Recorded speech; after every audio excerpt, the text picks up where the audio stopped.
Hello everyone and welcome back to the channel. Today we'll be continuing into part 7 of What If Broly Was King Vegeta's son. If you haven't seen part 6, there is a title card, we can go check it out and see what happened in the last part. But today we'll be going into the Universe 6 versus Universe 7 saga. Also, I own a Discord server for anyone who wants to join and talk more about Dragon Ball with me and other viewers. Maybe give us some of your own ideas of what ifs, and maybe in the future I could do them. Check the link in the description down below. For today's question of the video is from 010208 Mela. Their question is, what is your favorite what if you have made? And I'll be honest with you, my favorite probably so far is what if Goku was born as a Super Saiyan, because I had a lot of room of making my own story somewhat, had a lot of creativity to play around with, and hell, I mean, this is when I made my first original characters, being Jaima and Bardock Jr., which that was fun to have in the story. Thank you for your question. If you want your comment to be featured in the next video, just comment down a question you would like for me to answer, and maybe you'll be lucky enough for your comment to be featured in the next video. Without further ado, let's dive into part 7 of What If Broly Was King Vegeta's Son. Last time, the Z Fighters had a face-off against Beerus, and luckily,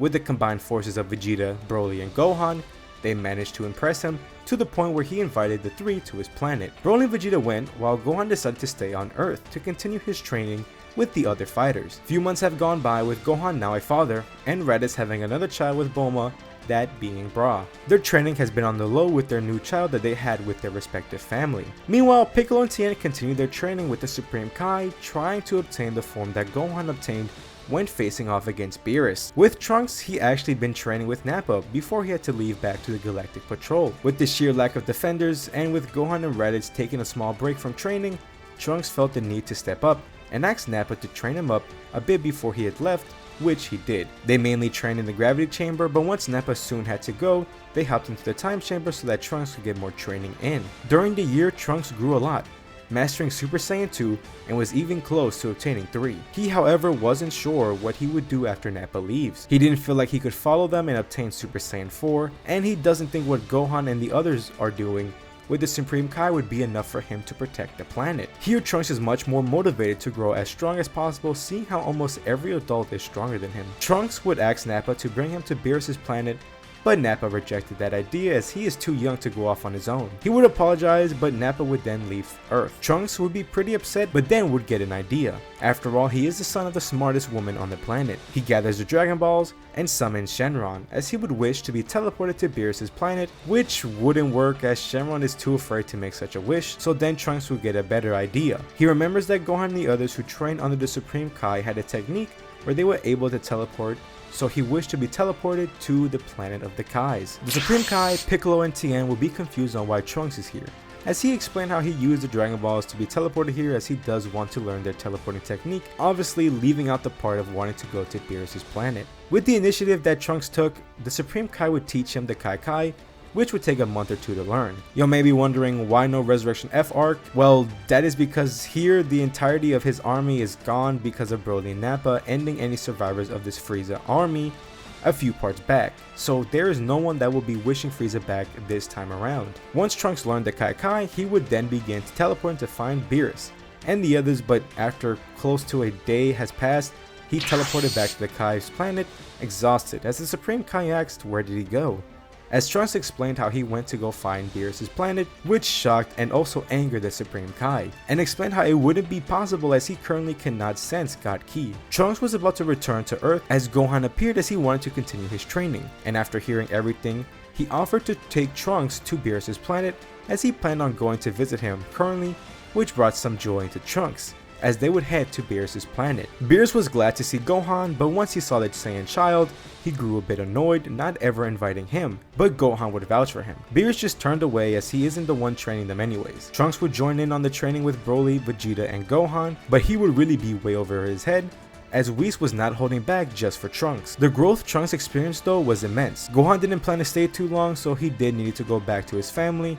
so Trunks would also have to go as he has been gone from his family for a while. When he returned home, his parents scolded him for leaving without saying anything, but Raditz was slightly proud of his son, wanting to keep growing stronger, so he allowed him to stay on Beerus' planet to continue his training. So the next time Gohan would return, Trunks would stay on the planet. A few months more would pass on, with all 4 Saiyans on Beerus' planet training. They get some visitors looking very similar to Whis and Beerus, being Champa and Vados. The 2 gods of destructions would have their little argument, and here Trunks would be the one to bring up the idea of the tournament, having each universe have a team of fighters going against each other, and surprisingly, Beerus liked the idea, giving props to Trunks. So, for Universe 7's team, this time around would obviously be Broly, Vegeta, Gohan, and Trunks, but Gohan declined as he didn't mind sitting out, and would suggest both Tien and Piccolo as they have been training consistently for a good while and are some very skilled fighters. They would travel to the Supreme Kai planet, and once they heard about the tournament, they were excited and wanted to participate. So the full team would consist of Broly, Vegeta, Trunks, Tien, and Piccolo.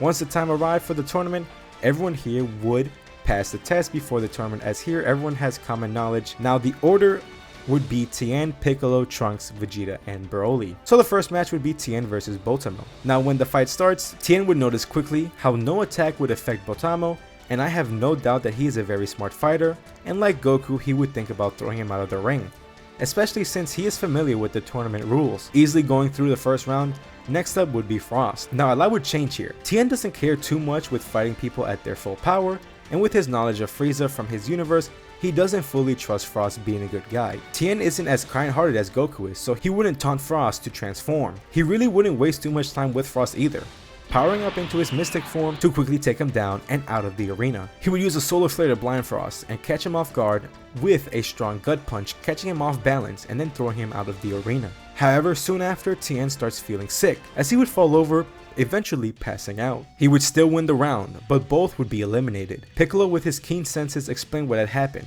as when Tien grabbed Frost, he stabbed him with a hidden needle before he got out. Vegeta would go heal Tien, as he would explain what had happened to him and how he could continue the tournament, but here I see Tien refusing to be able to continue, as he would see it as fair and his own mistake that he didn't catch it sooner. So moving on with the matches, it would then be Piccolo versus Auto Magetta. Piccolo being Piccolo, I feel like this fight would be very similar to when Vegeta faces Magetta, as he would eventually spit out a mean remark that would hurt Magetta's feeling, and seeing his weakness, he would definitely exploit it, as he would win that round easily. Next match would be Piccolo and Cabba, which is interesting as Piccolo is excited to test his strength on a Saiyan, as he never really had a true fight with a Saiyan besides Gohan, but that was only in training sessions. Piccolo would ask Cabba if he can go Super Saiyan, which he says he couldn't. This kind of disappointed Piccolo, as he was expecting a true match, but then he gets an idea. He saw how Saiyans obtained the Super Saiyan form, so he would do the same here. Cabba would still get Super Saiyan, but for a different reason, with Piccolo just wanting a true fight. Piccolo would begin to threaten Cabba and his people, exclaiming how he will destroy his planet if he doesn't transform, as he begins to beat on Cabba in his base form. Cabba would be getting thrown around but slowly grow angrier and angrier, until the point where he snaps, catching Piccolo's fist as his hair flares yellow, gut punching him and sending Piccolo flying. He gets up with a smirk, pleased with the results. He exclaims how he would need to use his mystic form as he powers up, gaining a yellow aura similar to Cabba's, as Piccolo has a glowing tint to him. Their fight truly begins. Piccolo was just holding back, but not by much, as Cabba did grow a lot in power. The more they fought, the more it became into a training session, with Piccolo giving Cabba some pointers as if it was natural to him. After a while of sparring, Piccolo knows it was time to end it, no longer holding back as he begins to wail on Cabba, knocking him out of his Super Saiyan form and throwing him out of the arena. After the match, he would help Cabba up, saying he has plenty of potential and forming a master-student bond with him, something that he felt missing his entire life. Wink wink. However, Vegeta and Broly were a little jealous how their counterpart became a student of another race, and how they didn't even get the chance to fight him. Moving on to the final matchup, Piccolo versus Hit. Now Piccolo did tire himself out a bit with the last fight, so he did not want to mess around with this final fighter. He noticed a menacing aura coming from Hit. Even after seeing his fighting stance, Piccolo kept his guard up, not wanting to underestimate his opponent. Once the battle begins, he rushes over to Hit, as he then is instantly attacked without Hit moving. This shocked everyone, as Piccolo is left kneeling over, coughing out blood. He didn't understand what had just happened. He got back up, knowing he needed to use his new form. Even though he was tired and pretty damaged, he won't be able to hold it on for long. He begins charging up, his ki overflowing, his body growing in size, and his color changed to orange, powering up into his orange form. Yes, I am making that he obtained this form from the Kai. He obtained his orange form by wishing for his full potential, and technically, in this what if, his potential was unlocked by the Kais, so same thing maybe? Anyways, back to the story. Revealing his form, compared to Gohan's beast form, he shocks everyone with his power, as then he would rush over to Hit once more, this time seeing Hit's time skip ability. He's able to move around, but not so fast, as again, he is pretty exhausted already, and his bulky body doesn't help his situation, but this does shock Hit, seeing someone able to break through, so he would put a lot more power into this attack, sending Piccolo flying out of the arena, powering out of his orange form as he is completely drained out of ki. He would slowly return to the others, warning them of Hit's abilities, as this discourages Trunks a little, not sure if he's trained enough for this type of opponent, but he knows he will have to try his hardest. Stepping into the arena, facing down Hit, sweat dripping from his face as he is very nervous. This is his first opponent, but he isn't gonna let all that training he did go to waste. Not wanting to play around, he powers up, revealing his god form. His parents were shocked to see the power their son has obtained, but still were very worried about him. He got in his fighting stance ready to face off Hit. The match would start as Trunks would start off with shooting ki blasts from afar to keep his distance, but that would prove futile as Hit would just dodge all the attacks. Trunks would rush at Hit, but this would allow him to use his time skip ability to strike Trunks, setting him back. He knows he isn't strong enough to break the time barrier, but he then thinks of something. Kaba, seeing his Saiyan much stronger than him at such a young age, ignites something in him while he watches Trunks fight. Trunks would rush at Hit once more, but this time having 2 fingers to his head. He would activate the time skip heading towards Trunks, but suddenly,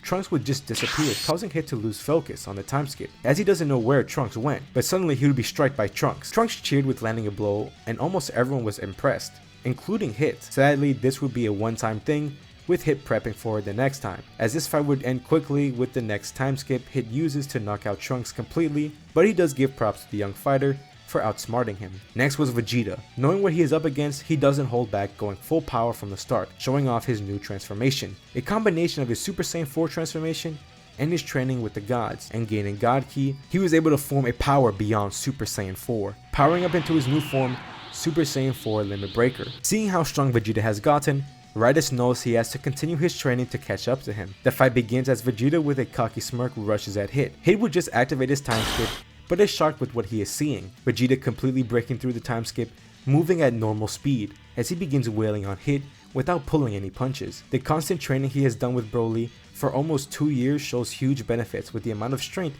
he has gained. With this form, it led him beating Hit rather easily, knocking him out of the arena and winning the tournament for Universe 7. The group would cheer as Beerus would wish for Universe 6's Earth to be restored as normal, as Zeno would appear scaring the 2 gods. Zeno warned them of this tournament, but he did enjoy the fight, seeing many strong fighters, and even thought about having a tournament with all the universes. But here, no one would openly say about starting one like with what Goku did. Zeno would just leave as everyone would return to their universe. Seeing what other universe could be capable of, this motivates everyone to continue on their training to grow to new heights. With the amount of people that know the instant transmission, or Kai Kai, everyone would train on Beerus' planet.